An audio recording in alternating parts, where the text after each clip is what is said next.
안녕하세요, 복수형 카페 여러분. 자, 오늘은 이제 저번 시간에 이어서, 조난 관련된 내용을 좀 해볼까 하는데요. 보니까 그 전에 제가 그 이단 관련된 내용을 한다고 하다가 안 한 것 같아요. 그래가지고 그 이단 관련된, 남프랑스 지역의 이단 관련된 내용을 이제 좀 보겠습니다. 자, 요 관련된 내용이 그 서계도 잠깐 있지만 서계 내용이 좀 약간 부실하거든요. 그래서 여기에서 이제 그 서양 중세사 관련된 내용을 이제 보고 요약한 걸 보고 나서 서총에 관련된 내용이 또 있어요. 그래서 서총 내용을 한번 보겠습니다. 자, 그럼 남프랑스 지역의 이단, 그러니까 이제 알비파하고 왈도파 관련된 내용을 이제 볼게요. 발생 배경은 교회사지의 이제 세속적인 사안과 부의 증대 부정부패에 빠졌다는 거. 그러면서 원래 원시 기독교가 가지고 있었던 청빈한 삶을 상실했고요. 자, 그래서 이 교회의 부정부패가 심하고 이단에 관대한 제후가 많은 남프랑스 지역에서 이제 형성이 됐다. 그래서 이제 기성교회에서 이탈한 집단들은 이제 보는데 알비파라든지 그 다음에 또 왈도파나 그 당시 기성교회에서 이탈한 집단들이에요. 예. 근데 좀 알비파하고 왈도파가 좀 경향이 좀 다른데요. 알비파는 그 카톨릭파라고 하는 그 알비파는 기독교로 자처하지만 정통 기독교 기본적인 교리를 부정을 했고요. 자, 근데 이제 왈도파는 좀 정통 기독교의 어떤 기본적 교리 인정했지만 당대 기독교가 그걸 계승하지 못한다고 주장을 했어요. 그래서 전자 같은 경우에는 아예 대놓고 이제 이단질을 한 거고 후자 같은 경우에는 우린 이단이 아니라고 이제 생각을 하고 있는데 말두파는 근데 교회가 볼 때는 이든 이단이야. 이단으로 낙인 찍힌 거죠. 예, 자의적인 게 아니라 타의적으로 이제 찍힌 거다. 이렇게 보시면 되겠습니다. 그래서 예전에 시험 문제 나온 게 이 알비파, 카타리파와 관련된 내용이 이제 그 시험 문제 나왔는데요. 사상적 배경은 마니교하고 복교밀교거든요. 근데 이제 마니교 같은 경우에는 이혼론에 영향을 받았어요. 이혼론은 이제 뭐냐면 마니교는 성과 악의 모든 걸 이혼적으로 구분해요. 그래서 이런 것들이 이제 뒤에 얘기했지만 카타리파의 교리에도 포함되어 있죠. 선은 정신적인 거, 악은 육체적인 거, 물질적인 거. 이런 것들을 구분해 갖고 이렇게 이제 교리를 구성을 하게 되거든요. 그래서 이 알비파 교리 관련된 내용이 15년도 기출문에 나왔습니다. 요거는 이제 서양 중세사에 있는 내용을 좀 요약을 했는데, 자, 이혼론을 이제 기본적으로 한다. 그래서 하나님은 이제 영혼의 세계를 창조했고, 물질 세계는 어둠의 왕인 사탄이 창조했다. 그래서 영혼과 물질을 나누죠. 영혼은 좋은 거, 하나님 거, 선. 그 다음에 물질적인 건 사탄, 악. 이렇게 있는. 거예요.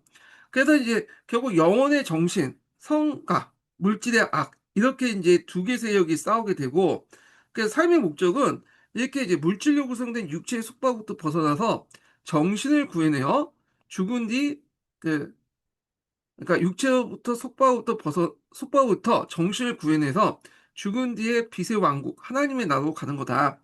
자, 그래서 육체는 다 악으로 규제되죠. 그러다 보니까 하나님이 인간의 육체를 빌려서 태어났다? 이거는 불가능한 거죠.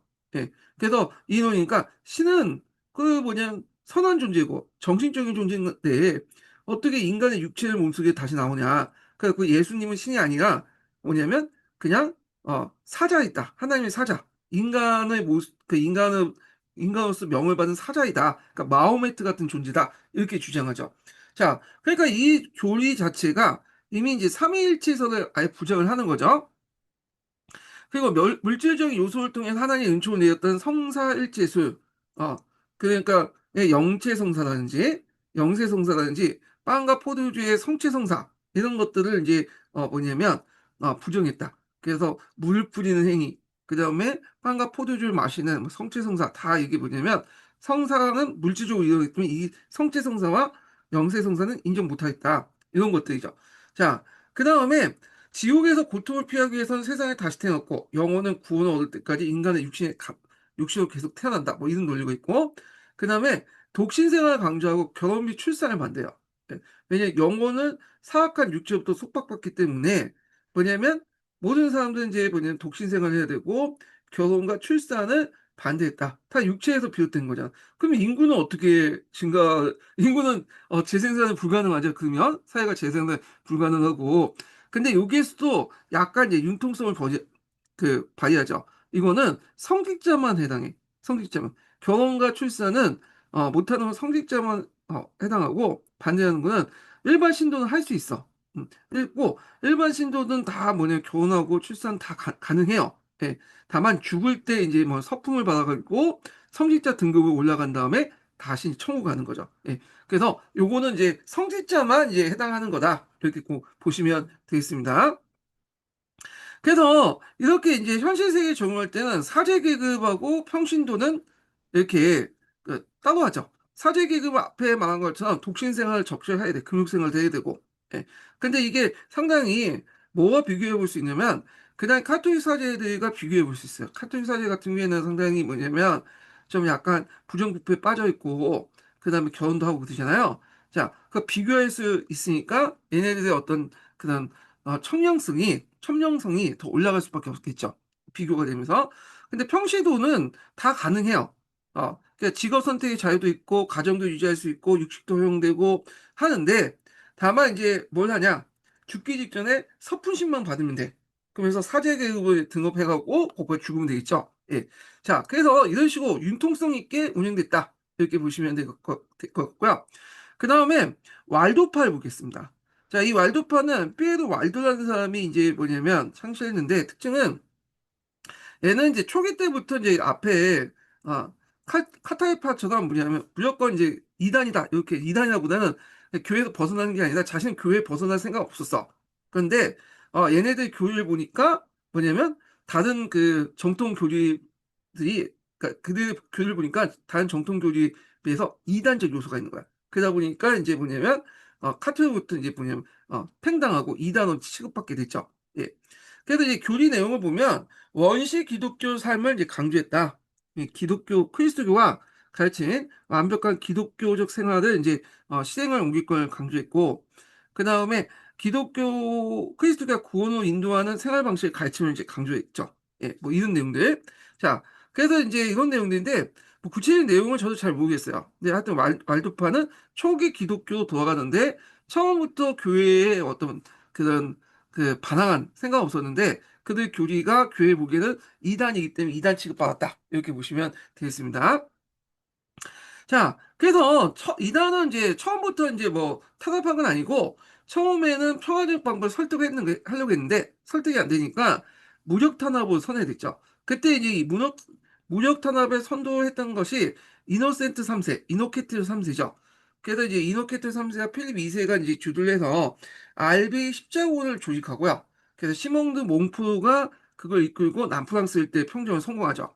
자, 결과적으로 뭐냐면 이단을 보유했던 남부 프랑스 귀족세에 파괴되고, 어, 남프랑스 지역이 프랑스 왕에게, 물론 이제 필립 2세 때가 아니라 그 뒤에 좀 일이지만 프랑스 왕이 기속됐고 그 다음에 종교재판소가 제도화되죠. 그래서 이단 혐의를 받은 사람을 신문한 목적으로 했는데 이게 강력한 이제 이단을 억제하는 정책을 했다. 그리고 종교재판소 하면 우리가 이제 그 신교들 탄압할 때만 이제 만들어진 걸 알고 있는데 이미 이제 이게 그 남부 프랑스 지역에서 이단이 확산될 때 이들을 이제 탄압한 목적으로 이때부터 이제 운영됐다 이렇게 보시면 되겠습니다. 그 다음에 대안으로 새로운 수도원들이 등장하죠. 그래서 교회를 혁신하고 기독교적 진리를 회복하기 위해서 또 이와 대치할 수 있는 뭔가 깨끗한 교단이 필요할 거 아니에요. 그래서 이제 프란치스코 교단과 도미니스코스 교단이 등장해요. 이들은 탁발 교단으로서 이게 이제 수도사들이 한 곳에 정착하지 않고 도시를 중심으로 계속 왔다 갔다 하면서 움직이는 그런 사람들이거든요. 그래서 도시를 배경으로 해서 움직이는 교단인데 이들이 이제 어떤 역할을 하냐 일종의 교회의 어떤 이제 깨끗함을 보여주는 이런 혁신적인 역할을 했다. 혁신적 모델을 제공해줬다. 이렇게 보시면 돼요. 그래서 프란시스코 교단과 도미니스코 교단은 그 이단이 확산되니까 이걸 이제 막기 위해서 교회에서 자체적으로 이제 그들을 이제 인정하고 정식 교단 편입시켜서 이단을 이제 막기 위한 성봉장 역할을 했던 교단이다. 이렇게 보시면 되겠습니다.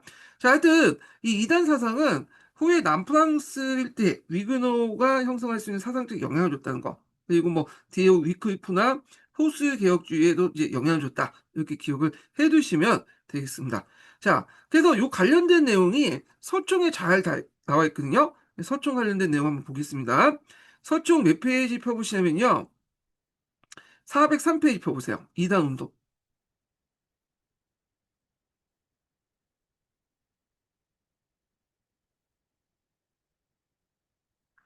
자, 11, 12세기 때 이단 운동이 일어나게 된 데에서는 성직자 계급에 대한 불만과 새로운 정신적 요구의 그 원인이 있었다. 자, 유럽인은 순례나 십자군, 무역을 통해 그리스 종교, 이슬람 또는 동방의 이단적 집단과 접촉할 수 있었다. 그때까지 이단이 주로 카톨릭 교회의 신학이나 교리에 대한 새로운 주장인데 비해 12세기 때 이단은 주로 성직자들의 실천 내용을 비판 대상으로 했다는 데 특징이 있다. 왜냐하면 성직자들이 상당히 무능하고 부정부패받고 뭐 경원하고 그렇게 하잖아요. 그러니까 이제 이거에 대한 비판이 일어났고요.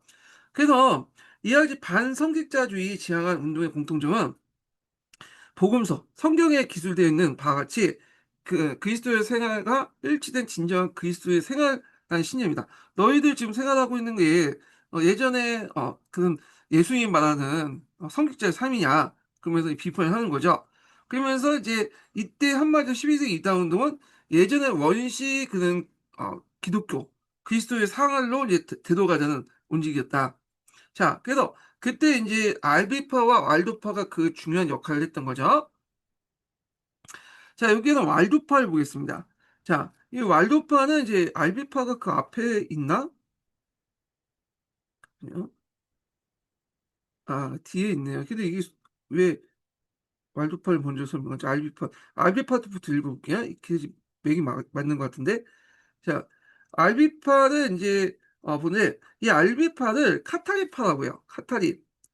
그러니까 카타리는 이제 그 뭐냐면 그 지역 명칭에서 나온 것 같은데 하여튼 카타리 그 다음에 그 알비파 이렇게 이제 있는데 이는 프랑스 랭구토크 지방의 알비시에서 이게 알비시가 이제 먼저 지역 명칭이고 카타리라는 건 그리스 순수하다 뭐 그런 의미 같아요. 예, 카타리파, 뭐 알비파, 예, 카타르파 이렇게 또 하기도 하는데 자 알비파에 따르면 이 세상은 빛과 신과 암흑의 신 또는 성과 두 신의 싸움터라고 한다. 암흑의 신은 구약성서의 물질세계의 창조, 그 다음에 빛의 신은 신약성서와 영혼의 구원과 동일했다. 자, 그들은 또 신체와 물질의 순환을 믿었고, 이런 것은 이원론적인 만이교 신앙을 영향을 받은 거죠. 앞에서 얘기한 것처럼 선이라는 것은 정신이고, 물질은 어, 그 악이죠. 선과 악을 이제 정신과 물질로 이렇게 대비해서 나오고 선은 하나님이 이끄는 세계고 예, 악은 사탄이 이끌었던 세계죠. 예. 그래서 요혼과 이제 대비하고 그래서 얘를 버리고 얘를 이제 받들어 모셔야 되겠죠. 자, 그래서 그들이 구약 성서의 여호와가 이 악의 구원이라고 주장할 뿐만 아니라 왈도파 마찬가지로 칠성사 성직자를 거부한 것은 그 카톨릭 교회에 성취된 그 이단적이다 할 수 있다. 야, 이 칠성사 성직자를 거부한 게 왜인지 모르겠어요. 성직자 인정하죠. 다만 성직자와 차별하기 위해서 기존의 카톨릭 교회의 성직자 차별하기 위해서 그 철저한 독신과 이런 것들 강조를 한 것뿐이죠. 그래서 이건 뭔지 모르겠고 칠성사도 영체성사하고 이런 것들 몇 개 성사만 물하고 포도주 그 다음에 이제 이런 것들 다 이제 물질이니까 영체성사하고 아까 전에 무슨 성사였죠? 갑자기 이름 까먹었다.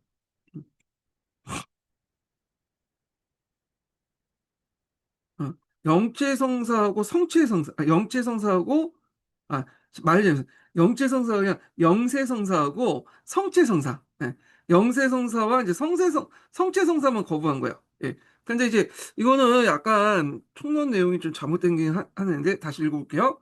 자, 하여튼 그 앞에 서양 중세에서 유학한 게 맞아요. 예.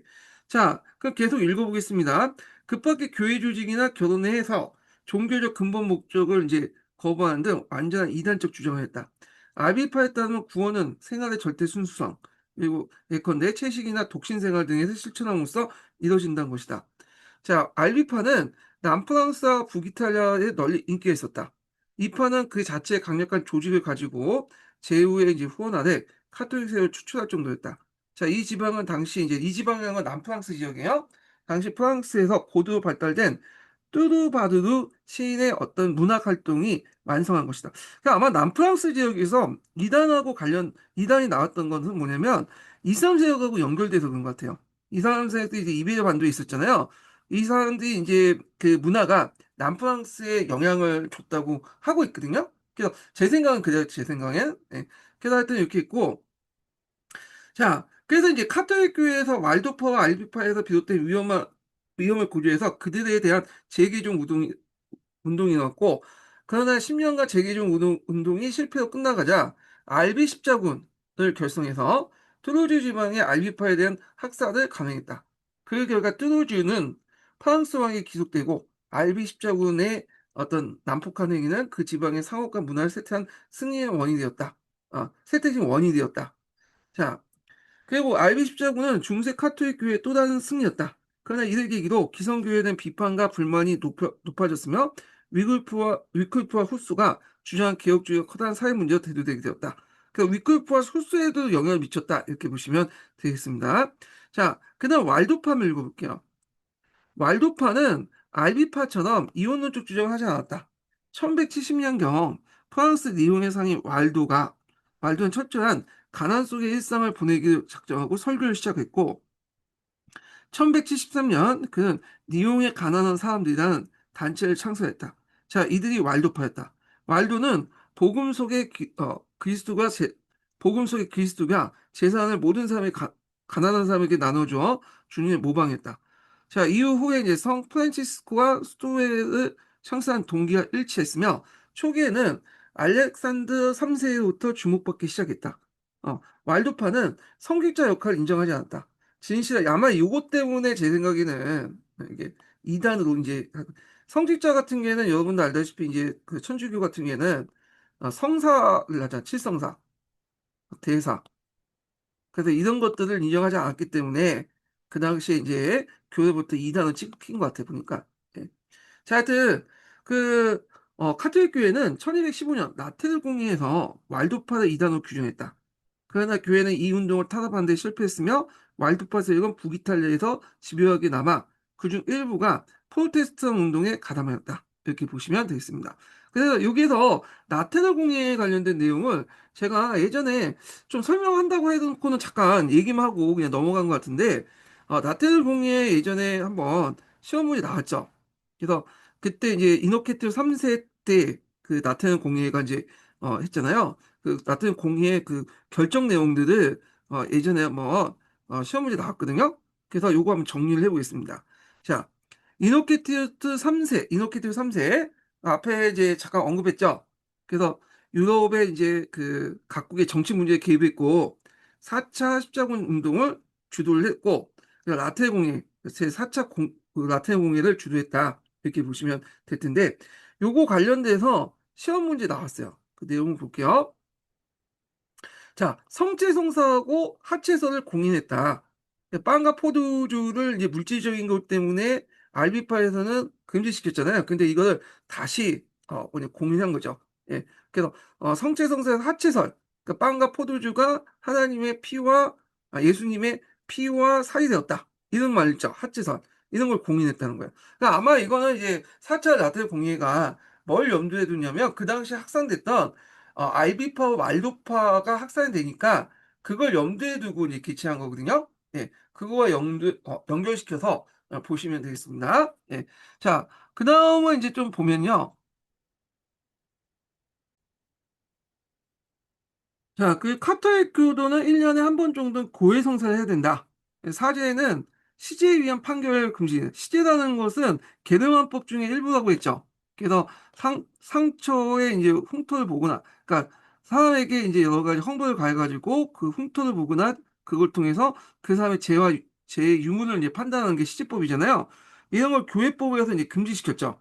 그리고 성당 참사회가 3개월 내 주교를 선출하지 못하면 대주교 개입해서 새로운 주교를 선출하고 모든 대주교에서는 1년에 한 번씩 주교회를 해서 배교자, 아까 이단들이 많으니까 그걸 색출하고 사회의 도덕적인 생활을 규정했다. 앞에서 막 이단들이 너네 깨끗하지 못하지 않냐, 뭐 비판하니까 그걸 염두에 둬서 이제 사제 독신이나 음주, 도박, 사냥, 상해, 여인 숙취, 그 다음에 이런 것들 다 금지시켰어요. 그래서 지나치는 시주를 금지하고 부적격한 사계보다는 소수 훌륭한 사제가 낫다는 원칙을 선언했다. 자, 그래서 기본적인 교리를 이제 뭐냐면 재확인하고요. 교회의 부정부패를 척결하기 위한 그런 것들을 이제 나태한 공예를 통해서 했고, 이걸 통해서 그 당시 이단 왈도파와 알비파의 어떤 논리들 먼저 깨부수려고 했다. 이렇게 보시면 되겠습니다. 그래서 요 관련된 내용은 4차 나트륨 공예 관련된 내용 17년 기출문에 나왔으니까 암기해 두시는 게 좋을 것 같습니다. 요거는 이제 자세한 내용은 서양 중세사에 있어요. 그래서 제가 이게 요약을 해 놓은 거거든요. 자, 그래서 다시 이제 서충에 들어가면 그 뒤에 들어가면 어떤 내용이 있냐면 이단에 대한 탄압이 있어요. 네. 그래갖고 이 알비 십자군 전쟁을 통해서 이제 이렇게 그들 물리치고 나서 이단에 대해서 이제 본격적으로 막 탄압을 하기 시작했는데 그 대표적인 게 종교재판소죠. 종교재판. 그래서 종교재판소는 요때 13세기 때 등장했어요. 13세기 때 그 당시 그레고리 9세가 이단을 이제 조사하고 처벌하기 위해서 특별재판소를 설치했다. 그래서 이 종교재판소는 후에 이제 신교할 때도 상당히 이단을 억제하는 수단이 되기도 했고, 그래서 이제 갈릴레오의 경우에서나 종교개혁 당시에 스페인과 이탈리아의 경우에서 종교재판이 효과적이었다. 그래서 이 종교재판은 이단 혐의를 받은 사람을 신문한 걸 목적한다. 재판관은 주기적으로 가나안 구역의 여러 도시를 돌아다니면서 하는 순회 재판관이었고, 종교재판관은 밀고를 접수하고 고발인들을 보호하기 위해 그의 이름을 발표하지 않았다. 피고에게는 변호인들의 조언을 받을 권리가 없었다. 용의자는 종교재판 소환되기도 전에 이미 유죄나 마찬가지였고요. 재판에 회부되면 그는 이단을 고백하고 해결할 수 있었다. 해결할 경우에 하더라도 용의자 재산을 몰수한 걸 보통이었고요. 벌금, 재산 몰수, 투옥 등이 흔한 처벌이었다. 만약 고백하지 않으면 고문당하거나 그대로 말을 듣지 않을 경우에는 하형에 처해지는데 종교재판 하형을 이제 많이 했어요. 왜냐면 죽일 때 피를 보여서는 안 된다 하면서 하기 때문에 그 나름대로 원칙이 있거든요. 그래서 하형을 할 경우에는 피가 안 보인다 해가지고 하형을 많이 했나 봐요. 자, 뭐 그렇게 이제 있고 여기 유혈이라는 말이 쓰는데 유혈은 피를 실제 흘렸다는 것보다는 피를 흘리지 않으면서도 고문하거나 아니면 이렇게 처형시키는 방법을 했는데 여기에서 아마 많은 사람이 죽었다는 걸 상징적으로 보여주기 위해서 유혈이라는 말을 쓴 것 같아. 그 다음에 또 새로운 수도원을 만들기 시작했죠. 인정했죠. 새로운 수도원을. 그래서 이제 이단을 없애기 위해서 새로운 수도원을 이제 뭐냐면 성립했는데 그 대표적인 게 이제 두 개의 수도원 있죠. 여러 수도원 있지만 뭐 프란치스코 수도원 있고 수도회가 있고 그 다음에 도미니크 스토어가 있어요. 예. 그 다음에 또 이제 또 시토 스토어 같은 것도 있죠. 예. 이런 스토어들이 뭐냐면 공인해주고 이제 인정해줬다. 이렇게 보시면 되겠습니다. 이들을 통해서 이제 스토어를 좀 다시 자정시키고 이단에 대항하기 위해서 이런 스토어를 만들었다. 이렇게 보시면 될 것 같은데요. 자, 요건 각자 읽어보세요. 이 부분은. 예. 서계에 있으니까 서계에서 한번 간략하게 봅시다. 서계에 있는 내용이 좀 간략하긴 한데 그 정도만 봐도 될 것 같아요. 그냥 넘어갈게요. 자, 그 다음에 대원장과 의회 탄생을 보겠습니다. 이제 다시 잉글랜드 관련된 내용을 이제 볼게요. 여기에 서계에 있는데 서계 내용이 좀 자세히 되어 있거든요. 그래서 서강자 먼저 읽고, 예, 그다음 서계를 읽어야지 좀 약간 기본 깔고 서강자에서 기본 깔고 서계에서 이제 약간 심화하는 형태를 좀 볼게요. 자, 서강자 몇 페이지 펴보시면요. 앞에 이제 좀 읽다가 헨리 2세 때부터, 뒤부터는 아닌 것 같은데. 자, 여기 보면, 몇 페이지야, 여기가? 126페이지죠? 126페이지, 그 마지막 달러 보겠습니다. 자, 헨리 2세의 후계자들인 리처드 1세와 존은 각각 십자군과 프랑스 왕의 전비를 충원하기 위해서 새로운 세금을 부과함으로써 귀족들의 반감을 샀다. 특히 존 왕이 그 프랑스 왕과의 전쟁에서 앞에서 얘기했죠. 예, 거기에서 패하면서 프랑스 내 영토 대부분을 상실하자 그 봉건 귀족들은 성직자 시민계급의 전폭적인 지위 바탕으로 1215년 무장공연을 일으켰다. 그래서 앞에 제가 꼬맹운동 할 때 영국 런던 같은 게 좀 예외적이긴 하지만 일시적으로 예외적이긴 하지만 왕권에 대입해가지고 귀족들과 손을 잡았죠. 다른 이제 프랑스나 이런 나라에서는 귀족들과 대립하면서 왕권과 손을 잡은 거와 좀 다른 모습을 띠고 있는 거죠. 물론 그것도 일시적인 거예요. 일시적인 거. 자, 하여튼 뭐 이렇게 했는데, 자, 그래서 이제 조나는 귀족들의 요구했던 대원장. 이 대원장 두 번 시험 문제 나왔어요. 예. 그래서 이 대원장은 일반적으로 이제 봉건적 계약 문서죠. 기본적으로 봉건적 계약 문서로서 여기에서 나온 자윤이라는 뜻은 성직자들, 그 다음에 또 제후들 등 좀 약간 그 당시 지배층을 얘기하죠. 예. 그래서 요 왕들과 이제 서로 이게 뭐냐면 그 계약을 맺는 그 계약 문서인데, 근데 이게 원래 본권적 계약 문서였지만 자유인의 범위가 일반민까지 확대되면서 후에 이제 영국의 3대 현장이 됐죠. 대원장, 그 다음에 권리청원, 권리장정. 참고 영국 같은 경우에는 우리나라처럼 헌법이 없어요. 헌법이 없고 이게 일종의 이제 3대 현장이 일종 헌법 같은 역할을 하죠. 그래서 이렇게 이제 좀 보시면 될 것 같고, 자, 대원장의 핵심은 봉건귀족의 정통의 권리와 의무를 보장하고 왕권이 이들의 동의 없이 간섭적인 권리들, 그러니까 봉건적 권리들을 폐지하는 걸 막는 것이었다. 왕 또한 법에 종속돼 있으며 천명한 거다. 그러니까 자유인이 정당, 이때 자유인이라는 것은 주로 이제 귀족들 얘기예요. 귀족들. 자유는 정당하고 합법적인 절차 없이 구속되거나 투옥되지 않는다는 조항은 이후 자유민의 의미가 왕국의 모든 심에 포함되게 되면서 더욱 중요한 의미가 되었다. 그래서 원래는 이제 이런 귀족과 왕 간에 맺은 어떤 그 계약 문서, 공건적 계약 문서였는데 나중에 자유의 의미가 확대되면서 근대적 문서로 바뀌게 되었다. 그래서 그런 내용들 좀 기억을 해두시면 되고, 그래서 그 당시 예전에 04년 기출문제인가요? 04년 문제에 대원장의 원래 그 성격이 뭐냐? 물어본 적 있어. 본건적 그 계약 문서. 여기 답이었거든요. 그래서 이제 이걸 좀 보시면 되고요. 자, 해리 2세가 연 테네데트 왕조는 에드워드 1세 때 전성을 맞이했다. 자, 에드워드 1세 때 내란 중에 약화됐던 왕권을 회복하고, 요거는 좀 뒤에 이제 서기에 있으니까 그때 다시 얘기할게요.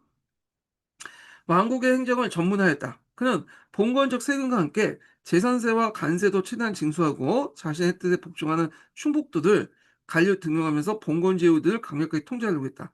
자, 에드워드는 유능하고 강력한 통치자였지만 그는 고압적인 통치 방식은 결국 봉건 귀족들 반란을 일으켰고요. 결국에는 이제 에드워드 1세 때 프랑스와의 전비를 만연에게서 성주 이상의 귀족과 수도원장을 포함한 고위성직자 각 주의 기사와 2명과 자치도시의 시민대표 2명을 자신에 의해 모범위에 소집하게 되었다. 예. 그래서 에드워드 1세에 관련된 그 내용 중에 이 에드워드 1세가 영국 그 뭐냐면 그 의회의 기원을 잃었다라는 거였거든요. 에드워드 1세 때. 네. 요거 이제 좀 기억을 해두시면 되고요. 요 자세한 내용은 서기에 있으니까 그때 한번 또 읽어보기도 하죠. 참고로 이 기사라는 사람들은 떤 사람들이냐? 요거는 이제 보통 영국에서도 보면 기사가 있고 자기 귀족이 있어요. 자기 귀족이라는 건 이제 뭐냐면 남작이니 백작이니 뭐 공작이니 자작이니 후작이니 뭐 이런 사람들 있잖아요. 이 사람들 자기 귀족이라고 해요. 이 자기 귀족. 예. 그렇게 많지가 않아 영국에서는. 장미전쟁 때 좀 있었는데 장미전쟁 이후에 지네끼리 치고받고 싸우면서 많이 없어졌죠. 예. 그 자기 귀족이 있어. 그래서 이 자기 귀족은 문장을 가지고 있고요. 나름대로 세습이 가능해. 그래서 지금 영국도 있어요. 자기 귀족도 있어. 영국. 그래서 있고 기사라는 것은 이제 일종의 명예직이라고 보시면 돼요. 네, 하급 귀족이라고 보다는 명예직. 그러니까 그때 이제 임명한 거야. 얘가 이제 나름대로 공을 세웠다. 그러면 훈장 주는 것처럼 명예직을 줘서 기사직을 줘. 영국에서는 이게 특징이야. 예. 그래갖고 요건 세습이 안 돼요. 딱 자기 때에 단대에서만 끝나. 명예직이다. 이렇게 구분을 해서 보시면 되겠습니다. 그래서 대표적으로 이제 기사 자격을 받았던 사람이 드레이크라는 사람 있죠. 원래 해적질을 했다가 해적을 주로 스페인 해적 많이 탔죠. 그래서 나중에 엘리베스 여왕한테 이 드레이크가 기사 자격을 받게 되고, 그 다음에 처얼치 같은 사람도 이 사람은 자기 귀족은 아니야. 이 사람은 귀족 집안이긴 한데 자기 귀족은 이제 한 대 그 아버지에서 아들로 해갖고 이런 식으로 딱 한 사람에게 세습이 되기 때문에, 그래서 하여튼 자기 귀족 집안이야. 근데 나중에 이제 그 2차전일 때 큰 공을 냈기 때문에 기사직을 받게 되죠. 예, 그래서 영국에서 기사라는 거는 우리가 말 타고 싸우는 그런 사람의 의미가 아니라 일종의 명예직이다. 이렇게 이제 기억을 해주시면 되겠습니다. 자, 하여튼 그 당시에 이제 이렇게 모범위회가 됐는데 왜 모범위회이나 후에 이제 의회의 어떤 기원이 되는 그 위원을 만들었기 때문에 모범이라고 하죠. 예. 자, 하여튼 이렇게 있고 1296년 에드워드 1세는 의회 동의 없이 새로운 관세를 부과했다가 상인과 귀족들 반발을 불러일으켰고요. 1297년 의회 지도자들에게 대헌장을 개정한 학인연장. 예. 그래서 이 학인연장 관련된 내용은 여기밖에 없는 것 같아요, 지금. 하여튼 학인연장을 통해서 의회와 가세 동의권을 분명히 했다. 그래서 에드워드 1세는 이제 그 영국 의회 발전사에 큰 역할을 했는데, 물론 그 자신이 그렇게 역할을 한 게 아니라, 이런 이제 그 정책을 펼치는 과정에서 그도 의도하지 않지만 그렇게 됐어요. 반발 등 해가지고 타협하는 과정에서. 그래서 일단 모범위회 같은 걸 만들었고, 그 다음에 학예 연장을 통해서 종전의 대연장을 한번 다시 주는 역할을 했다는 거. 그래서 이제 이렇게 있고요. 자, 그 다음에 에드워드 1세 의회는 가세 문제 위에도 그 국정을 논하고 법률을 제정하면서 일상적인 사법 업무를 처리했다. 이렇게 보시면 되겠습니다. 자, 에드워드 1세 시기는 잉글랜드 의회 발달에 매우 중요한 시기다. 잉글랜드 의회는 앵글로색슨 시대 때 위탄회의, 그러니까 노르만 원주의 왕실 대의, 주법정 등 요소와 13세기 정치적 상황이 결합되면서 만들어졌다. 그래서 왕실대의 이제 그 대의는 국왕의 법관, 그 다음에 고문관, 궁정 대신, 대귀족, 고위 성직자 등으로 구성되었지만 에드워드 1세에 의해서는 하급 귀족인 기사와 여기 하급 귀족이라는데 귀족은 아니에요, 여기서. 기사는 그냥 명예직이다. 이렇게 보시면 돼요. 라이프 해갖고 명예직을 준 거고 도시의 중상 계급의 대표도 함께 참여하게 됐다. 그러나 이제 에드워드 1세의 이제 의회 역사적 의미를 가정해서 서는 안 될 것이다. 왜냐하면 에드워드 1세는 정치 목적을 위해 위해를 빈번히 손실했지만 후대 왕에게 그 간행을 지속적인 법적 의무를 부과하지 않았기 때문이다. 예. 그래서 이게 제도화되려면 좀 뒤에 뭐 에드워드 3세 때 가서 제도화된 거고 아직까지 에드워드 1세는 그냥 그 소집한 의회는 신분제 의회였다 보시면 돼요. 신분제 의회인데 그것이 나중에 이제 뭐냐면 영국 의회의 어떤 그 모델이 됐기 때문에 모범의회라고 또 한다. 이렇게 기억을 해두시면 되겠습니다. 그래서 학예명장 관련된 내용은 여기 서강자에만 있는 것 같아. 요거 좀 기억을 해두시고 되고요. 학예명장 관련된 내용은 한번 여긴 좀 간단하게 돼 있으니까 한번 또 여기서 찾아보기도 하겠습니다. 재미나이에서 한번 찾아볼게요. 아이고, 얘가 어디 갔나? 네.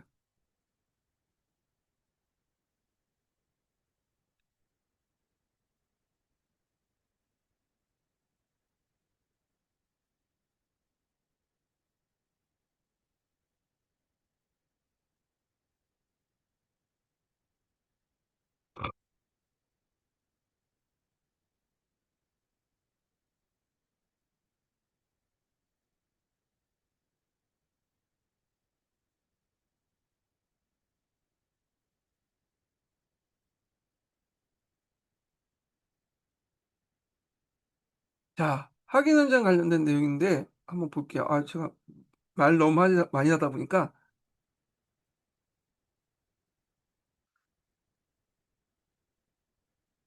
에휴, 지금 들리나? 잠깐만요. 이게 안 되네. 네. 그냥 내가 많이 할게. 이게 좀 이상한 것 같아, 지금. 아,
자, 잘 들으셨죠? 그래서 얘도 좀 하더라고요. 그래서 얘 그냥 제가 읽어주는 것보다는 이렇게 들려주는 게 훨씬 더 나을 것 같아서 일단 이렇게 이제 앞으로 진행을 해보겠습니다.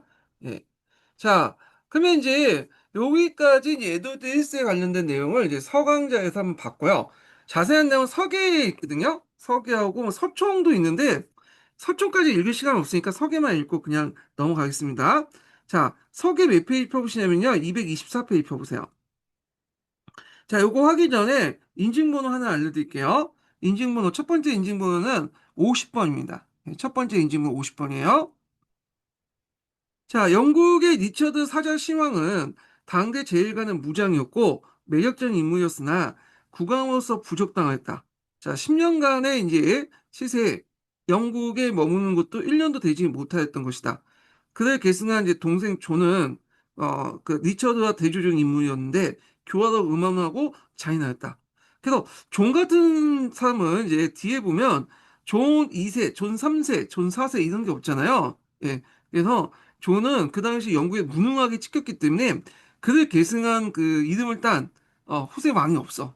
예. 그리고 영국 가면 존 같다 하면 멍청하다는 뜻이요. 예. 그래서 이제 일종의 존이 대명사가 되는데 자, 그러면 이제 대연장 배경 관련된 내용이 그 밑에 있죠.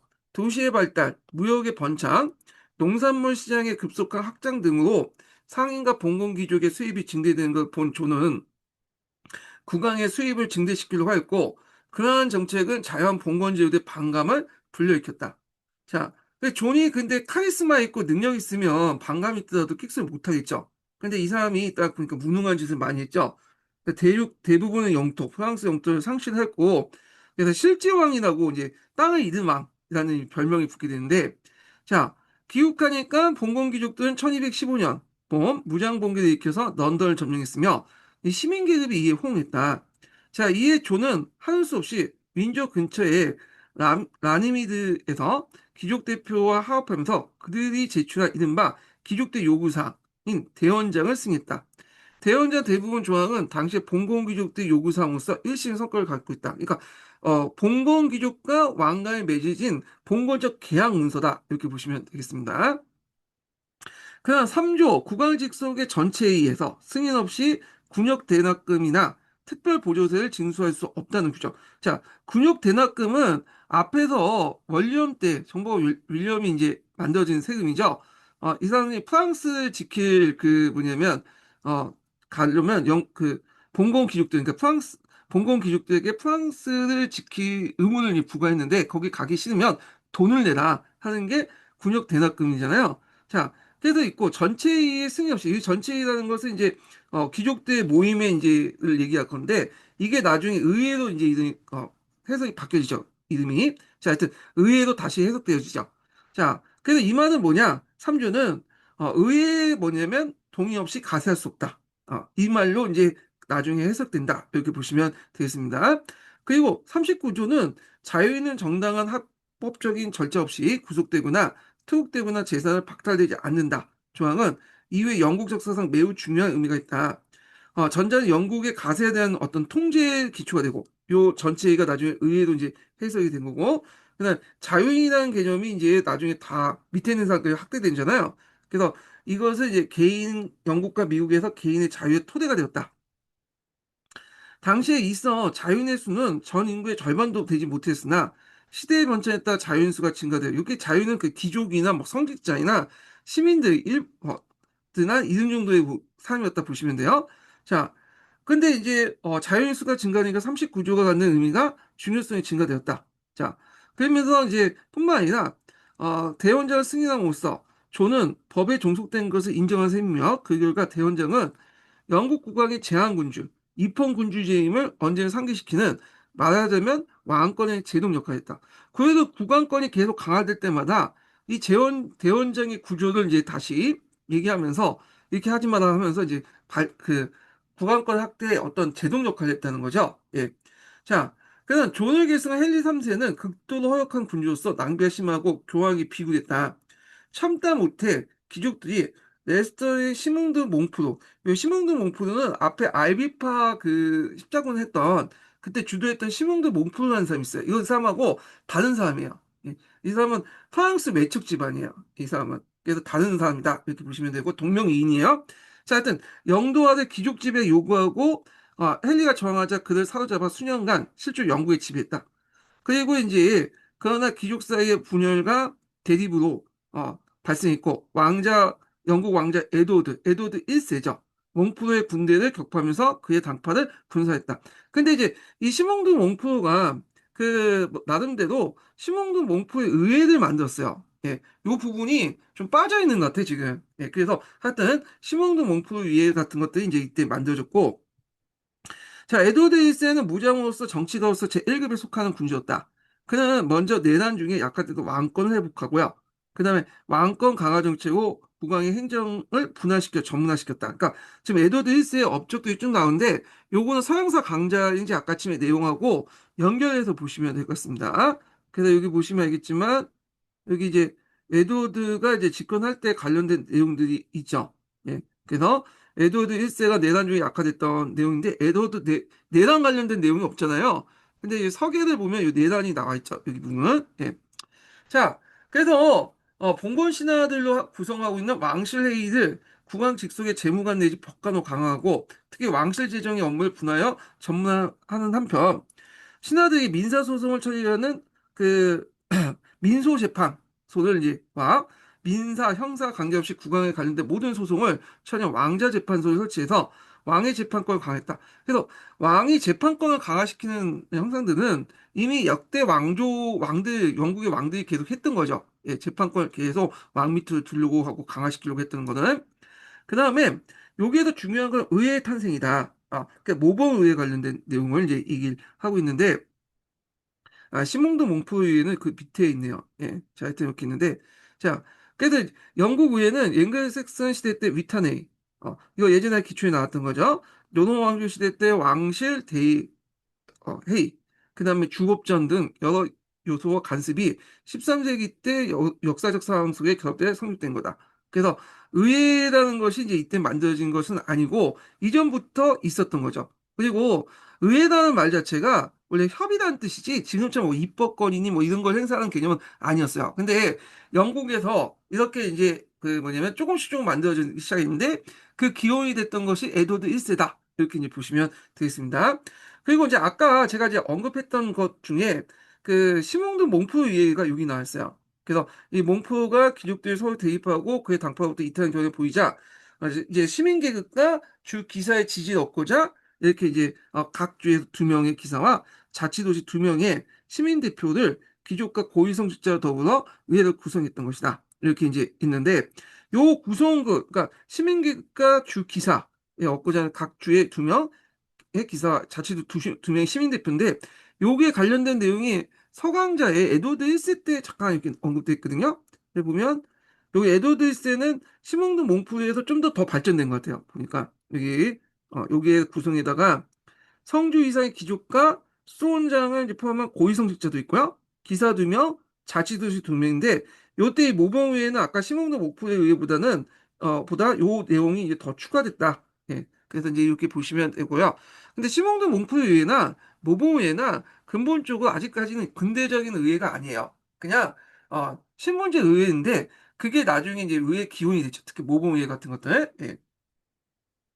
자, 하여튼 몽프는 다음에 왕자 에드워드 반격에 패하고 처형됐다. 따라서 그에 의해는 구속력을 가진 전례가 되지 못했고 선출된 대표도 반드시 전국적인 양식이 아니었다. 그리고 참대 의미의 영국의 의회 기호는 1295년 영국의 1세가 수립한 모범의회다. 예. 그러니까 모델이 됐던 의회다. 이렇게 보시면 되겠습니다. 에드워드 1세는 대불 전쟁과 스코틀랜드와 프랑스를 제외 대비하기 위해서 그 당시 자금 마련에 의해서 성주 이상의 기족과 수원장, 고위성직자, 그 다음 두 명의 기사와 자치도시의 두 명의 시민 대표들이 선거제에 의해서 소집되었다. 그래서 어떤 의미에서 더 중요한 건 2년 후에 소집된 의회다. 이 위에 두 번째 이제 소집된 의회를 말하는 거죠. 자, 1296년 에드워드가 의회 승인 없이 가세에 부과돼서 상인과 귀족들이 저항했고 다음에 의회 지도자들이 의회 가세 선거를 강조해서 비롯됐다. 이거 학예연장 관련된 내용, 서강자에 있는 내용이죠. 여기는 명시되어 있지 않지만 하여튼 내용은 언급됐고 명칭은 서강자에 있어요. 이건. 자, 에드워드 1세 위에는 가세 문제 외에도 국사를 논하고 법률 제정을 쓰고, 그 당시 이제, 여기 보시면 했지만 입법권뿐만 아니라, 뭐냐면 법률 제정 같은 것도 있죠. 예. 그리고 이제 이렇게 있고, 물론 법령이 제정됐다고 해도, 이걸 최종적으로 결정한 것은 왕이겠죠. 아직까지는 독자 입법권까지는 이제 뭐냐면, 가지고 있지 못했고, 왕이 이제 법률 제정에서 이제, 어, 올리면 왕이 최종적으로 승인하는 형식이겠죠. 자, 지방의 사정에 밝은 대표나 도시대표에 제출할 각종 진정과 보통법 법전이 처리하지 못한 내용도 처리했다. 뿐만 아니라 하급기적인 기사와 도시 중산계급의 대표가 나란히 자리를 같이 했다는 게 매우 뭐냐면 중요한 사실이다. 이렇게 있죠. 이건 영국 의회와 프랑스의 삼부와 다른 특이한 점인데 앞에서 말했지만 기사는 하급 기족이라고 했지만 여기에서는 그냥 우리식으로 본 거고 기족은 이제 아니에요. 기사는 있고 기사는 일종의 명예직이에요. 예, 거기에 시민도 있을 수 있고 뭐 젠틀도 있을 수 있고 등등등인데 명예직이기 때문에 그걸 볼 수 있는 게 그 뒤에 거죠. 왜냐면 프랑스 같은 경우 3부에는 각각 각계층이 각각 떨어져 있잖아요. 성직자, 그다음에 기족, 그다음에 일반 삼신분 이렇게 있는데 여기 보면 하급기족인 기사와 도시 중간계층의 대표가 나란히 하는 사실은 영국이에요, 프랑스 3부가 많이 틀려합니다. 그러니까 하급기자 기사와 그 다음에 중산계급 이렇게 이제 있는데 이게 좀 특이하다는 거죠. 예, 귀족은 귀족인데 주의할 것은 이제 여기에서는 하급 귀족이었지만 영국에서는 기사는 그 뭐냐면 하급 귀족이 아니라 그냥 명예직이고 라는 것 좀 기억을 해두시고 돼요. 기사보다는 자기 귀족이 이제 뭐냐면 일종의 귀족이라고 보시면 돼요. 이건 좀 약간 표현이 그래. 그래서 영국 위에가 프랑스의 선발, 그러니까 자기 나름대로 이제 각각 떨어지는데 제 생각에는 하위 귀족이나 기사도 이제 여러 계층들이 있기 때문에 젠티나 뭐 등등등 있기 때문에 얘네들을 귀족이라고 볼 수 없고 어차피 중산 계급하고 비슷한 계급인데 다만 중산 계급 중에 같이 이제 뭐냐면 그 중산 계급 중에 자기를 받은 그러니까 병해직을 받은 사람을 기사라고 한다. 기사 자기를 받은 기사 그 자기를 받은 그 사람들 이제 보시면 되겠습니다. 그래서 하급 귀족이라는 건 좀 약간 그래요. 네. 그냥 뭐 중요한 건 아니니까 이제 넘어가고요. 그러나 에드워드 1세의 의회는 아직 유동적이었고 의회가 보다 더 확고한 이제 형태를 띠고 있다. 자, 에드워드 1세는 이 밖에 웨일즈 지방을 정복하고 웨일즈 지방은 이제 여기 있는 거죠. 여기 대충 여기 영국에. 그래서 여기 왜 웨일즈 지방이 그 점령했는지 아시죠? 예전에 브리튼이 있었어요. 브리튼이. 그 영국이 한때 영국의 로마가 한때 이제 잉글랜드를 정복했을 때 로마화된 그 켈턴족이 있었죠. 이 브리튼이라는데 브리튼이 이제 그 당시 앵글색슨족이 이제 들어오니까 얘네들이 이제 로마화된 켈턴족이 웨일즈 지역으로 이제 가 있었거든. 그래서 자기들끼리 여러 이제 소환국이 있었다가 에드워드 있을 때 정복이 된 거야. 예. 그래서 국왕 통치에 편입됐고요. 그래서 웨일즈 지방에서 항상 항태자 그때 즉위식 있잖아요. 예. 프린스 오브 웨일즈인 건데 항태자를 왜 거기에 즉위를 했냐면 웨일즈 땅이 우리 땅이라는 걸 확신하게 해서 항태자 왕세자죠. 왕세자 즉위식을 거기에 세자 책봉할 때 꼭 웨일즈 지방에서 이제 가서 하는 거죠. 왕세자 즉위식을. 그래서 이제 있고 그 다음에 영국 귀족 출신인 로버트 브루스인데 영국 귀족 출신이 아니에요. 스코틀랜드 귀족 출신이야. 예. 그래서 원래 이 로버트 그 브루스는 그 원래는 이제 처음에 스코틀랜드 귀족이었다가 처음에 잉글랜드에 붙어 먹다가 나중에 이제 뭐냐면 그 내가 착각했어요. 예. 하여튼, 스코트 귀족 출신이다. 영국 귀족이 아니라. 그래서, 스코트 귀족 중인 로버트 브루스를 중심한 스코틀랜드의 왕강을 저해 부르죠. 스코틀랜드는 독립을 했다. 그래가지고, 이거 예전에 한번, 그, 영화로 나온 적 있죠. 브레이트 하트인가? 브레이브 하트인가? 이거 패트리트는 그 잘못된 거. 브레이브 하트에 이제, 그, 어, 한번 브레이브 하트인가? 그런 영화 있었어. 예. 그래가지고 그때 이제 한번 그 브레이트 하트가 지금 였나? 브레이트 하트가 그 영화인가? 하여튼 다시 얘기할게요. 네. 이거 하여튼 예전에 영화로 한번 나온 적이 있었어요. 영화로. 그래서 요거 있고 폴거트 전투에서 로버트 브루스가 죽었거든요. 네. 폴거트 전투에. 그러다가 이제 잡혀서 죽고 그때 이제 그 영국 편에 있었던 또 다른 스코틀랜드 그 귀족이 다시 이제 영국 쪽에 대응하면서 독립된 이제 스코틀랜드 독립을 계속 유지했다. 그렇게 있어요. 예.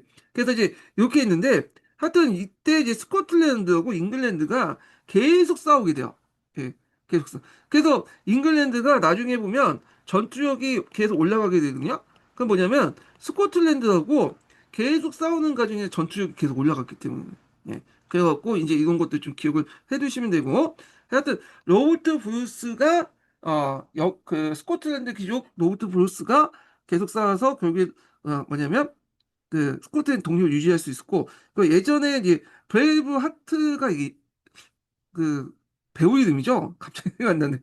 하여튼 그 사람이 이제 예전에 영화로 이제 소개를 했다. 예.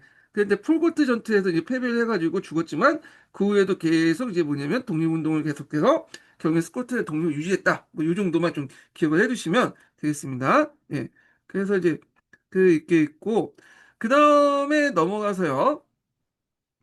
그 중세 문화의 성격 관련된 내용을 이제 좀 볼게요. 이 부분을. 예. 자, 여기 있는데, 요건 전반적인 성격인데, 이거 넘어가고, 어디부터 228페이지부터 읽어보겠습니다. 예, 중세 교회 관련된 내용을 좀 볼게요. 자, 중세교회 부분은 앞에서 제가 좀 일부 설명했어요. 예. 상당히 이제 중세교회는 상당히 간료화된 초국가적인 조직을 갖고 있죠. 지금도 그렇지만 카톨릭은 전 세계에도 이제 뭐냐면 교회들 하나 중앙 집권화 시킨 다음에 일종의 간료화 됐잖아요. 간료 조직화 되고. 그래서 전 세계적인 조직만 갖고 있는데 중세 시대도 마찬가지야. 예. 그래서 카톨릭이 이렇게 강력한 조직체를 갖고 있었던 게 뭐냐면 로마 제국 시기 때 그때 로마의 행정관들이 그 카톨릭 그 들어와서 이 교단을 조직화시켰죠.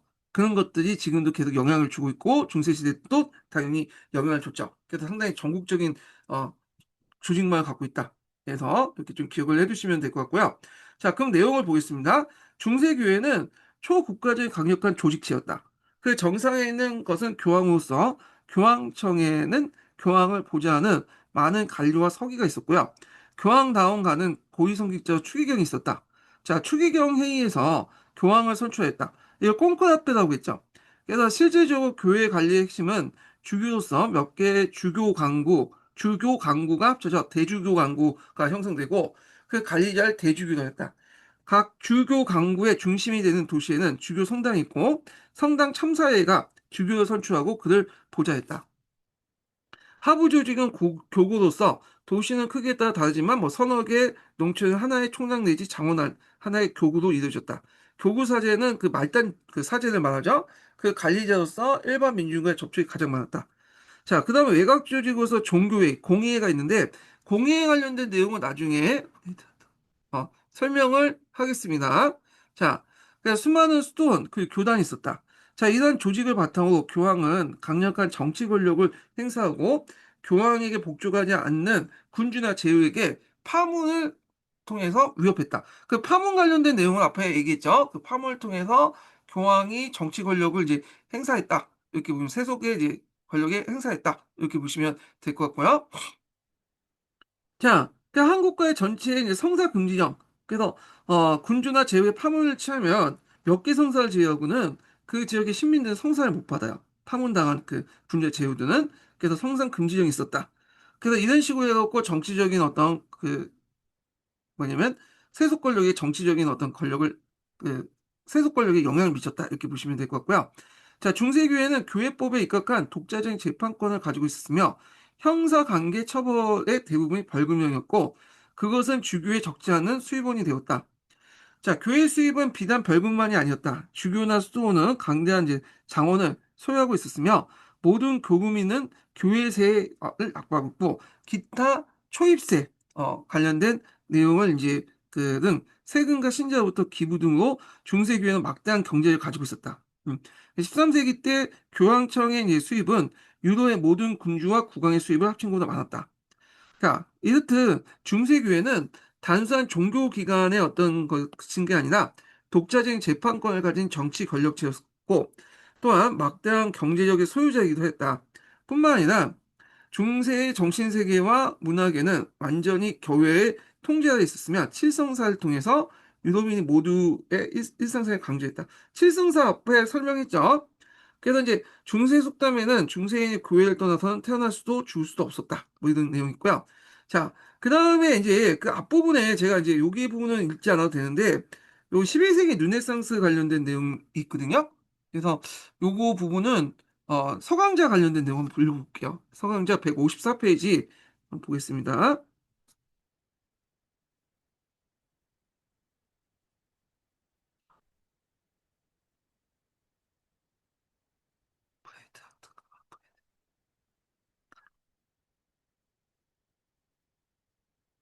자, 잠깐만요. 어, 이게 맞나? 서강자가? 어,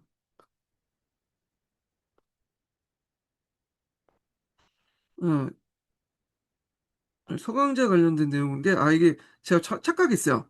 12세기 르네상스 부분이 아니라, 요거는 나중에 좀 얘기하고요. 요거는 154페이지 중세 교회 관련된 내용이거든요. 거기에서 이제 잠깐 관련된 내용을 읽어볼게요. 여기 보면 몇 페이지 펴보시냐면요. 155페이지 펴보세요. 자, 아까 이제 했던 내용들 좀 얘기를 해볼게요. 자, 앞에 이제 그 예수님의 은총 관련된 내용이 있죠. 그래서 예수님의 은총이 베드로 교회를 통해서 성직자를 통해서 칠성사를 이제 할 수 있다고 이제 얘기를 했잖아요. 그래서 이제 이 은총이 상당히 중요한 거고 이걸 바탕으로 해서 이제 교회가 권력을 행사했다. 이거 좀 같이 기억을 해주시고 자, 그 앞에 이제 그 중세교회 조직 관련된 내용을 이제 보겠습니다. 그러니까 12세기 르네상스가 아니라 조직 관련된 내용 볼게요. 자, 로마 교회는 주교가 관할하는 교구 단위로 조직되었고요. 대개 교구는 로마 제국 말기에 주요 도시들에 세워졌으며 그 중심에 흔히 대성당이 있었다. 대성당이라고 불리는 주교자 교회가 있었다. 그래서 성직자 신도들은 주교를 선출하듯 초기의 정통을 거슬려 오랫동안 주교의 선출이 황제와 국왕의 입김에 의해 좌우됐지만 서인권 투쟁 이후에 주교자 교회는 참사회가 선출권을 갖게 되었다. 참사에서 선출되든 교황에 임명되든 반드시 사제서품을 이제 받은 사람이야만 주교가 될 수 있는 것은 아니었다. 실제 사제서품을 받지 않은 수도사들이 주교로 선출되고 나서 서품을 받고 축성을 받은 경우가 적지 않았으며 심지어 사제서품을 받기에는 너무 이른 나이에 일찍한 주교로 낙점을 받고 자격이 되는 나이까지 기다리는 경우가 있었는데 우리가 볼 거 없으니까 넘어가고요. 자, 그 다음에 주교자 교회에서는 교구의 처지를 보좌하고 일종의 평의 역할, 참사회 같은 거 있는데 한번 궁금하신 분들 읽어보시고 그 밑에 이제 말단 조직대 있는데 말단 조직도 한번 읽어보시면 될 것 같습니다. 수도원 관련된 내용도 있죠. 그 앞에 석에 관련된 수도원 관련된 내용하고 연결돼서 이제 보시면 될 것 같아요. 예. 그래서 이렇게 있고 그 다음에 이제 요 관련된 내용 중에 중요한 부분만 읽게요. 예, 베네티투스 관련된 내용을 보겠습니다. 자, 6세기 초 성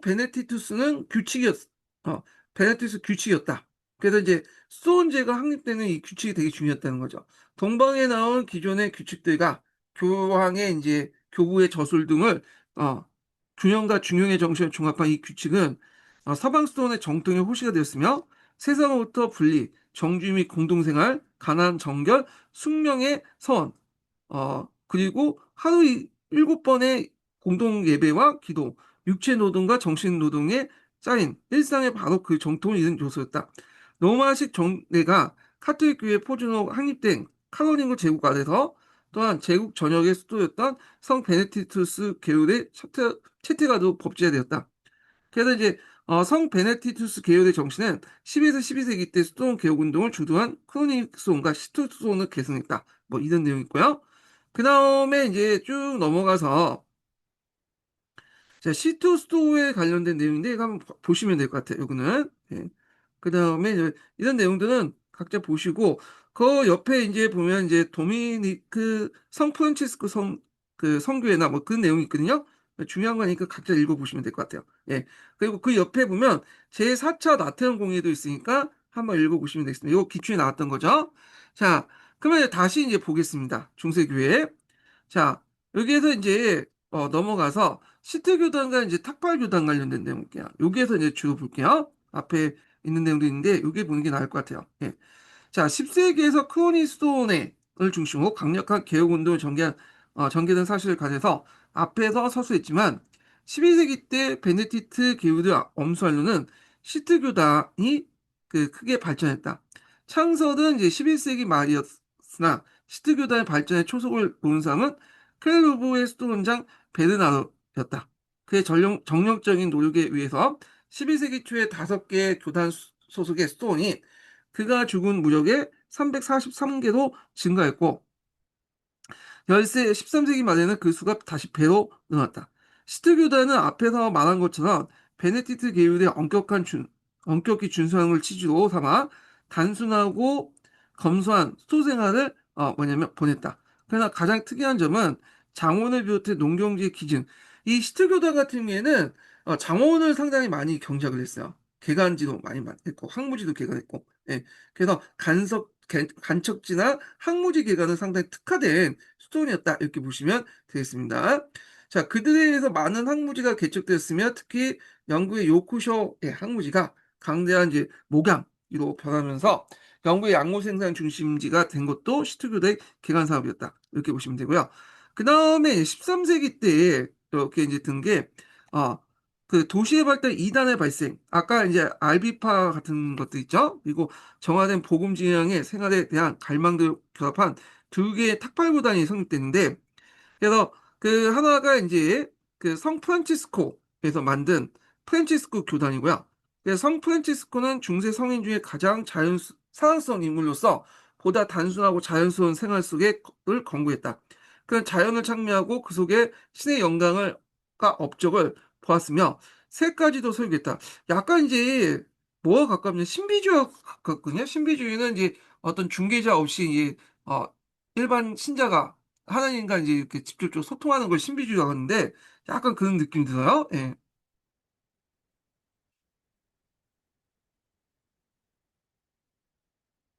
자, 그러나 그의 설교는 도시로부터 도피가 아니라 도시민들에게 단순하고 자연스러운 복음을 전파한다. 여기서 보시면 알겠지만 이 승단은 한 곳에 정착하지 않고 막 떠돌아다니면서 생활하는 집단들이거든요. 그래서 주로 이제 포교 대상이 도시민들이야, 도시민들. 이 도시의 발달과 연결돼 있죠.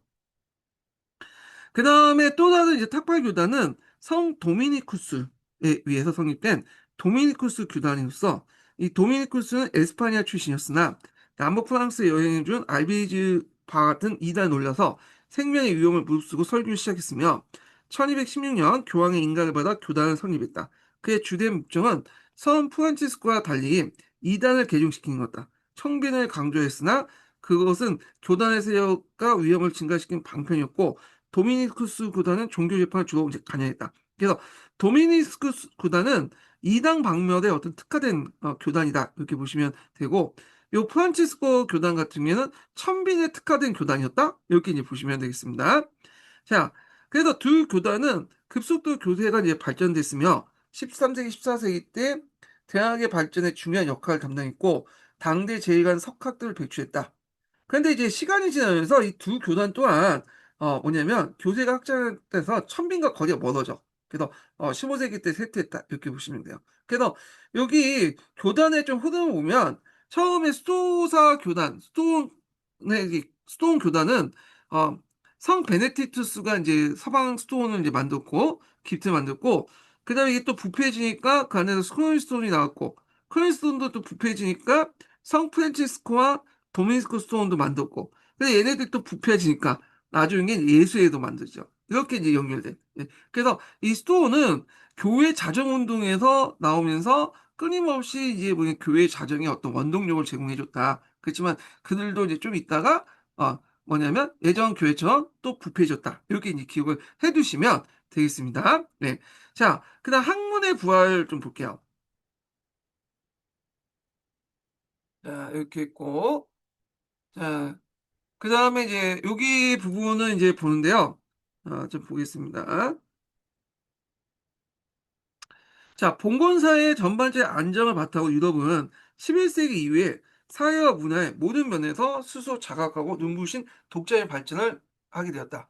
가장 두드러진 이제 그 형상은 에스파냐 이른바 재정복 운동. 예. 그래서 이제 그 앞에 언급했죠. 그 재정복 운동과 십자군에 나타난 유럽 세계의 이슬람 세계에 대한 반격이다. 그 과정에서 유럽인들의 시야가 넓어지고 당시에 있어서 일종의 선진 문화였던 고도 발전 사회사 문화, 그러니까 이슬람 문화와 접촉하게 되고 그로부터 많은 것을 배우자 했다. 그런 것들 중에 유럽 중세 학문에 큰 영향을 줬던 게 아리스토텔레스 철학인데, 이 아리스토텔레스 철학이 이제 이런 에스파니아와 십자군의 어떤 정복 활동을 통해서 역수입됐죠. 그래서 그러면 왜 중동에서 아리스토텔레스 철학이 이제 연구됐냐? 그건 알라의 존재 가능성을 증명하기 위해서 그 당시에 그리스 철학을 가지고 이제 논의를 했고, 그리고 뒤에 얘기했지만 이제 그 당시 이제 유럽에서 일어난 보편 논쟁 있죠. 이 보편 논쟁도 이미 이제 중동에서 예전부터 있었던 논쟁들이야. 이걸 이제 다시 유럽에서 가지고 와서 또 논쟁을 했고, 결국 아퀴나스가 이제 뭐 이렇게 해결됐다 뭐 이런 식으로 나오잖아요. 자, 그래서 이제 이렇게 했는데, 자, 이슬람 세계에서 이제 9세기 말까 아리스토텔레스의 모든 저작이 아랍어로 번역됐고, 이에 번역돼서 심프라톤 학파의 일부 저작도 번역됐다. 네. 근데 이 심프라톤 학파 같은 경우에는 예전에 한번 얘기했을 거예요. 플라톤 철학을 이제 뭐냐면 어, 그 추상화시킨 것이 심플라톤 철학이죠. 그래서 로마 제정 시기 때 확산됐던 철학이에요. 그걸 이제 비잔틴 제국에서 주로 연구를 했고, 물론 이제 그 중에 일부가 이제 뭐냐면 중동 지역으로 들어갔긴 했죠. 근데 중동에서는 플라톤 철학보다는 아리스토텔레스 철학을 주로 연구를 하는 사람들이 많았어요. 그래서 보통 이제 심플라톤 철학은 비잔틴 제국에서 나중에 중세 시대 때 이렇게 해서 넘어왔고, 비잔틴 제국을 통해서 넘어왔고, 이 아리스토텔레스 철학은 그 이베리아 반도나 이런 걸 통해서 이제 넘어왔죠. 그 중세 시대 때. 그래서 이거 예전에 아마 아리스토텔레스와 관련된 내용 시험 문제 나왔죠. 자, 하여튼 그 심플라톤의 학파 일부는 이제 저자도 번역되었다. 그리고 이제 이슬람 세계 예, 아랍 학자나 유대인 학자들. 유대인 학자들은, 뭐냐, 유대교를 믿고 있지만, 뭐, 기독교도 능통하고, 교리도 알고 있고, 아랍어도 되게 능통했어요. 그래서, 이 사람들이 아랍어를 라틴어로 번역하는데 큰 역할을 했던 사람이 유대인 학자들이죠. 그래서, 아리스토텔레스 철학을 이슬람교나 유대교와 조화시키기 위해서 많은 노력을 했고, 자, 이런 아리스토텔레스의 저작이 일본은 시칠리아에서 그리고 대부분은 에스파냐 토렌도는 예전에 한번 시험에 나왔죠. 이 토렌도 위치를 한번 물어본 적 있어. 그래서 여기가 학문의 중심지야. 그러니까 이 토렌도에서 라틴어로 번역되어 11세기 후반에 아랍 학자들의 주석과 더불어 유럽에 소개되었다. 그래서 이 토렌도 관련된 내용을 한번 여기에서 이제 재미나이한테 물어보기도 합시다. 관련된 내용이 이제 시험 문제 나왔기 때문에.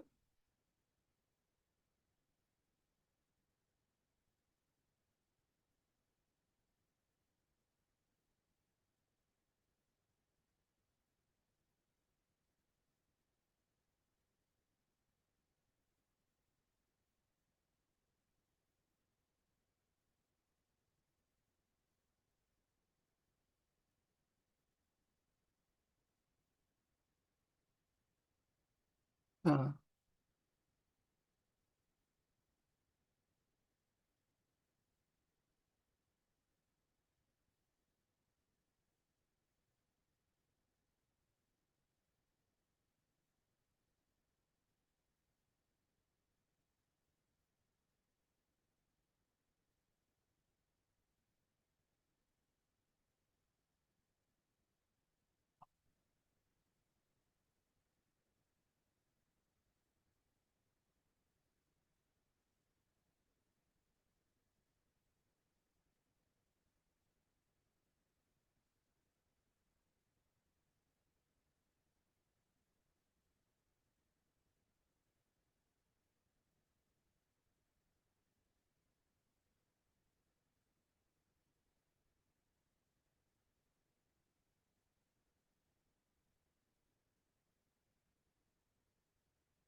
예.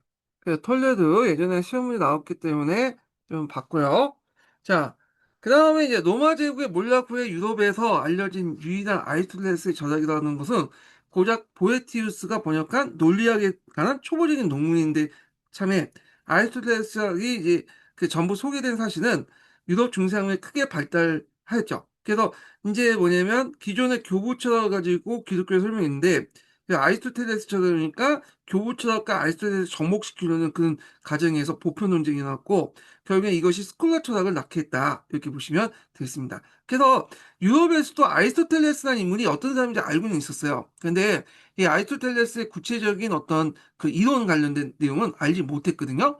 근데 이것이 중동에 가갖고 연구가 되고 그것이 다시 이제 그 유대인 학자들을 통해서 알려지면서 이제 이걸 바탕으로 해서 다시 그 종전의 신학을 이제 그 다시 정복하는 과정에서 뭐냐면 스콜라 철학이 나왔다 이렇게 보시면 돼요. 자, 요 관련된 내용은 뒤에 있으니까 좀 다시 얘기를 해보고 하고요.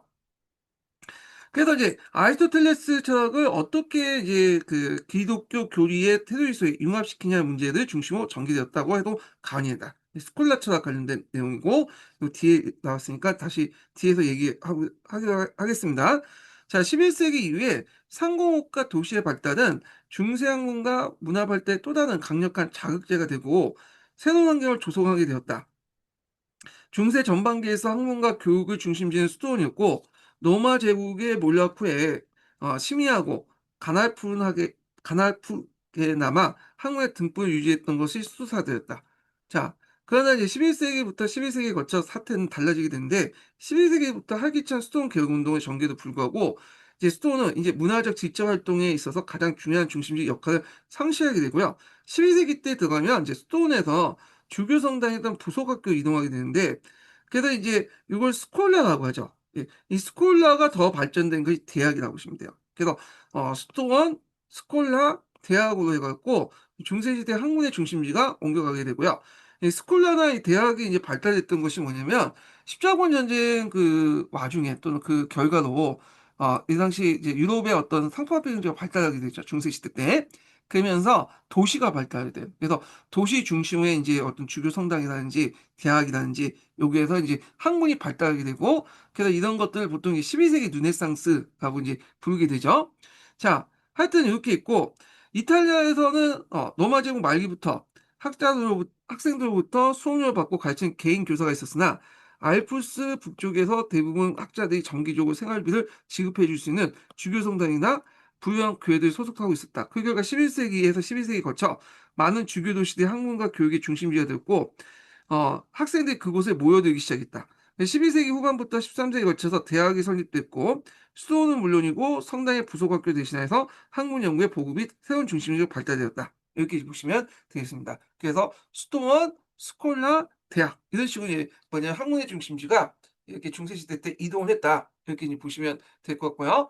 자, 그 다음에 요 주 내용도 한번 볼게요. 아이고. 그 주에 보면 토렌도 관련된 내용이 있죠. 여기 이제 있는데 보겠습니다. 자, 토렌도의 대주교 라이몬드의 지원 아래 도미니쿠스 교당. 토렌도는 이제 처음에는 여기가 어디냐? 어, 그 이슬람교도들이 있었다고 했잖아요. 여기가 여기에서 이제 했는데 나중에 재정복 운동 과정 중에서 토렌도가 기독교로 넘어오게 돼요. 그래서 넘어온 뒤에 얘기를 해요. 지금요. 네. 그래서 토렌도 대주교였던 라이몬드 지원 아래 도미니쿠스 교단의 소속의 군디 샤비와 크레모나의 제라루가 위해서 아리스토텔레스 저작이 번역되었으며 그 번역 과정에서 심프라톤 학파의 저작도 포함됐다. 근데 주요한 건이 심프라톤 학파는 대부분은 여기에서 번역됐다보다는 여기에서 건너왔다보다는 저쪽 비잔틴 제국에 건너왔어요. 이건 좀 이따 서강자 읽으면서 좀 얘기하겠습니다. 그러나 이 번역 사업에 있어서 어려운 문제는 원본, 텍스트 문제였다. 번역자는 그리스 원본이 아니라 그거부터 시리아어부터 다시 아랍어로 번역한 중역이죠. 예, 그걸 라틴어 몇 개의 언어를 통해서 이제 거둔 거. 그래서 몇 번에 거쳐서 중역을 해가지고 이제 번역을 했다. 이렇게 이제 보시면 되고요. 그래서 이제 이런 번역을 통해서 메르베크의 원리엄이 이제 그리스 원본부터 충실한 번역을 하였던 것이다. 그래서 이제 번역 관련된 내용이 있다 보시면 되고요. 자, 그 다음에 좀 쉬었다가 어, 뭐였냐면 서강자 관련된 내용 한번 또 요 관련된 내용 한번 읽어보겠습니다. 그래서 요거 뭐 아리스토텔레스 철학과 플라톤 철학이 어떻게 이제 들어왔나 뭐그 관련된 내용인데요. 한번 쉬었다가 다시 읽어보겠습니다. 예.